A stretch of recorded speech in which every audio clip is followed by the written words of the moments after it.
आदाब, मैं हूं मुमताज आलम। से बात करूंगा हरियाणा, नूह और मेवात की। जी हाँ, वहां की तस्वीर मुसलसल बदल रही है।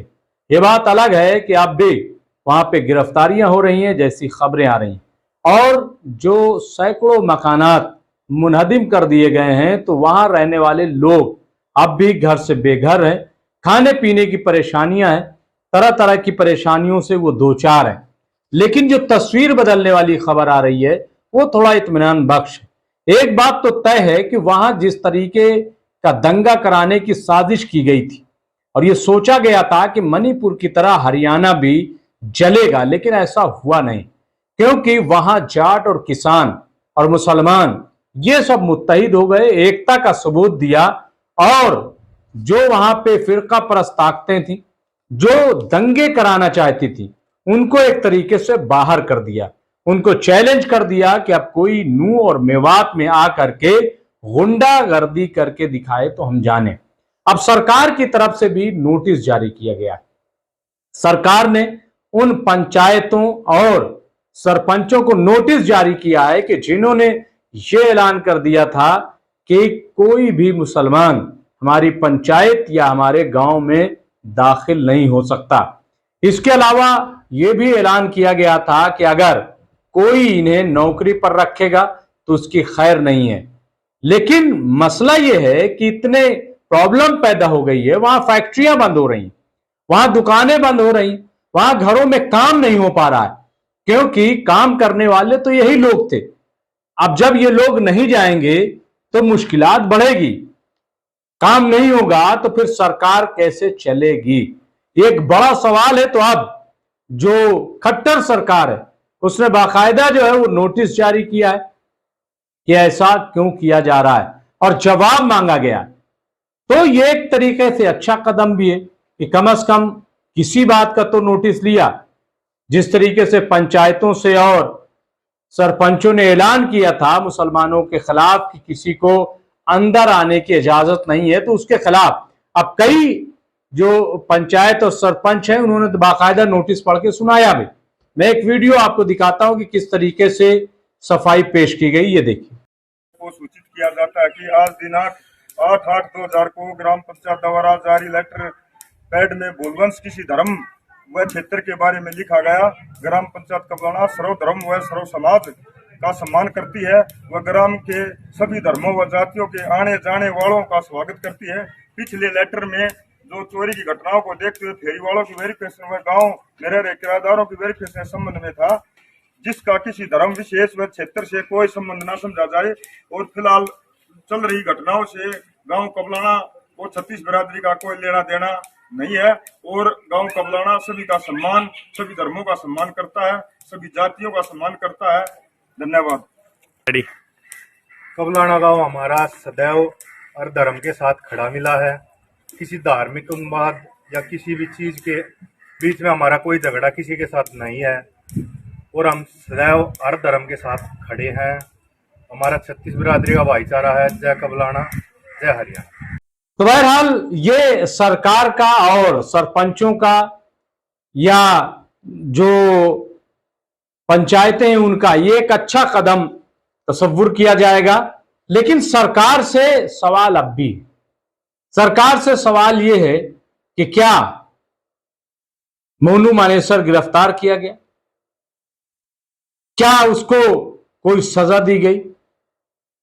क्या वो खुल्लम खुल्ला जो इंटरव्यू देता फिर रहा है, क्या उसको पकड़ा गया? इसके अलावा बिट्टू बजरंगी जो है, क्या उसकी गिरफ्तारी अमल में आई? नहीं आई, उसको नहीं गिरफ्तार किया गया, जबकि सारे फसाद की जड़ जो है वो यही दोनों बताए जा रहे हैं, लेकिन इनको नहीं टच किया जा रहा है। अलबत्ता खबर यह है कि औरतों को भी गिरफ्तार किया जा रहा है, उनको भी पकड़ा जा रहा है। तो ये क्या है? क्या ये डेमोक्रेसी है? क्या ये इंसाफ कायम करना है? नंबर एक। नंबर दो ये कि क्या जो बेकसूर लोगों के घर गिरा दिए गए, रातों रात घरों को जमींदोज कर दिया गया, उनके लाखों लाख रुपए के सामान तबाह हो गए, कोई नोटिस नहीं दिया गया, और जो हरियाणा पंजाब हाईकोर्ट ने सवाल खड़े किए कि क्या ये एक खास तबके की सफाई की जा रही, क्यों इस तरीके से बगैर नोटिस के घर गिराया गया। तो बहुत बड़े सवाल है और इसीलिए शायद हरियाणा सरकार घबराई हुई, खट्टर सरकार घबराई हुई, क्योंकि हलफनामे के तहत जवाब देना है। हालांकि वहां पे बेंच बदल दी गई ऐसा कहा जा रहा है। एक बड़ा मुद्दा यह भी बन गया कि जब भी कोई ऐसी बात होती है, सरकार से कोई सवाल किया जाता है तो बेंच बदल दी जाती है। इसी तरीके से आपको याद होगा दिल्ली दंगे में जब दिल्ली हाई कोर्ट के एक बेंच ने सवाल खड़े कर दिए थे दंगे पे, वो वीडियोज आ गए थे और एक तरीके से ऐसा लग रहा था कि उसमें बीजेपी के नेता फंस जाएंगे, उनको जेल जाना पड़ेगा, तो बेंच बदल दी गई थी और जज का ट्रांसफर कर दिया गया। वही तकरीबन हरियाणा पंजाब में किया गया। वो सोशल मीडिया पे वायरल हो रहा है कि कैसे बेंच बदल दी गई।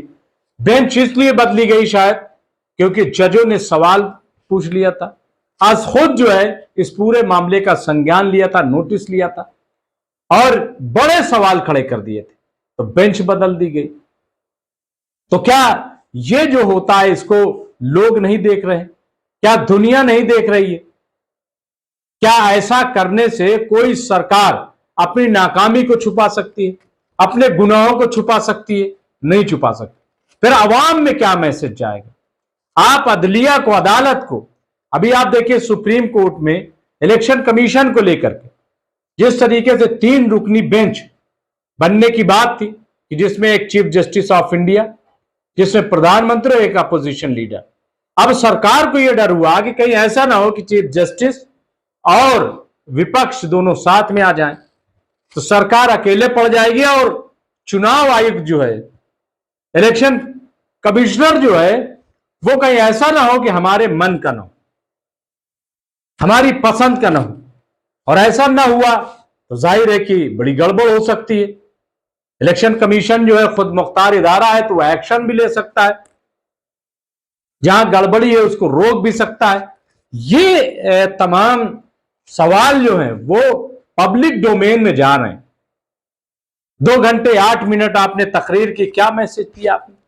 क्या लोग इसको सुन नहीं? फिर 2 घंटा 8 मिनट कौन आपको सुनेगा और क्यों सुनेगा, जिसमें कोई लॉजिक नहीं है, कोई बात नहीं है। आपने क्या बेरोजगारी के बारे में बात की? आपने क्या कोई महंगाई के बारे में बात की? आपने क्या मणिपुर के बारे में बात की? आपने क्या हरियाणा और नूह के बारे में बात की? हा? कोई बात आपने नहीं की। बस ऐसा लग रहा था चुनावी रैली। तो बहरहाल ये तमाम चीजें जो वो एक दूसरे से कनेक्ट होती, एक दूसरे से मिलती हैं। और आप तो देखिए अब सामने लोग आ रहे हैं, वो कह रहे हैं कि हिंदू मुस्लिम नहीं चलेगा, मणिपुर जो है अब कोई स्टेट नहीं बनेगा।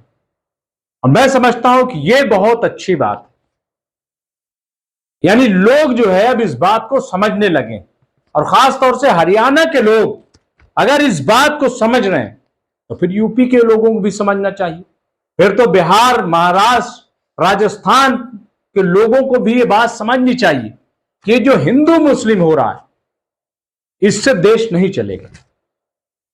देश चलेगा तो भाईचारे से चलेगा।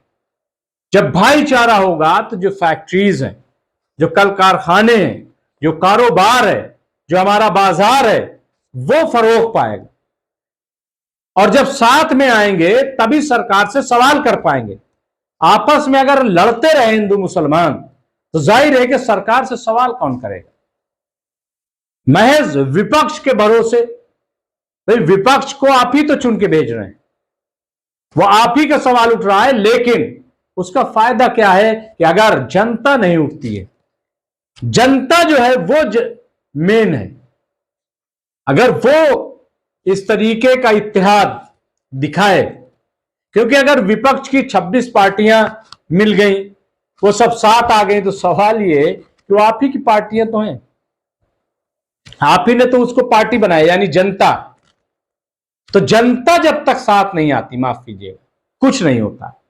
इसलिए ये जो हरियाणा में हुआ है, नूह में हुआ, मेवात में, कि जो किसान और मुसलमान और जाट ये सब जो साथ आ गए, कि बड़ा हादसा टल गया। अब आप बताइए किसका नुकसान होता हरियाणा में? जाहिर है कि जब ये फसाद होता तो इसमें दुकान, और दुकान सिर्फ मुसलमानों को तो नहीं जलती, लगेगी आग तो आएंगे घर कई जद में। तो ये बात बिल्कुल सही है, और उसको बड़ी सूझबूझ से लोगों ने बचाया, और अब सरकार भी झुकने पर मजबूर है। अब वो सवाल पूछा है कि किस लिए आपने कहा, हालांकि सरकार को पता है, लेकिन ये कि चलिए कम से कम ये सवाल तो किया कि ये गलत है। तो बस जरूरत है बेदारी की, मैं समझता हूं। अगर जनता जनार्दन बेदार हो जाए तो फिर यहां पे हिंदू मुस्लिम नहीं होगा, बल्कि सवाल होंगे सरकार से, और सरकार को सवाल का जवाब देना पड़ेगा। बहुत बहुत शुक्रिया।